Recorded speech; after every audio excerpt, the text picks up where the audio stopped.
உங்களுக்கு இந்த விஷயம் தெரியாதனால தான் வெயிட்டை குறைக்க நீங்கள் இவ்வளோ கஷ்டப்பட்டுட்டு இருக்கீங்க. வெயிட்டை குறைக்க தான் இருக்கையில் இந்த உலகத்தில் இருக்கக்கூட ஈஸியான ட்ரீட்மெண்ட். அதான் ஈஸியான ட்ரீட்மெண்ட். நீங்கள் பாருங்கள், இந்த தம்பிக்கு மொத்தம் 70 கிலோ வெயிட் குறைச்சிருக்கேன். 140லேருந்து 70 கிலோ. ப்ரோட்டீன் பவுடர் கிடையாது, மாத்திரை கிடையாது, ஜூஸ் கிடையாது, உடம்பு பயிற்சி கிடையாது, ஜிம்மு கிடையாது, ஸ்கிப்பிங் கிடையாது, ட்ரெட்மில் கிடையாது, ஒன்றும் கிடையாது. அப்புறம் எப்படி? விகிதம், சரியான வெயிட்டு, உணவு முறை, ஷீப் அண்ட் பேலன்ஸ் டயட்.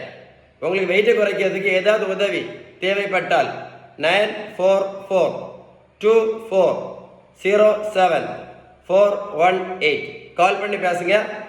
உங்களுக்கு உங்கள் நண்பர்களுக்கு யாருக்காவது இந்த மாதிரி வெயிட்டை குறைக்கிறதுக்கு உதவி பண்ணணும் அப்படின்னு உங்களுக்கு விருப்பம் இருந்தால் இந்த வீடியோ உங்களுக்கு ஷேர் பண்ணி கொடுங்க. நிறைய பேருக்கு யூஸ்ஃபுல்லாக இருக்கும். ஏன்னா வெயிட்டை குறைக்கிறது தான் இன்றைக்கி உலகத்தில் இருக்கக்கூடிய ஈஸியான ட்ரீட்மெண்ட். ரொம்ப ரொம்ப ரொம்ப ஈஸி. நம்ம சாப்பிட்ற உணவுல விகிதம், புரோட்டீன், ஃபேட், விட்டமின், மினரல்,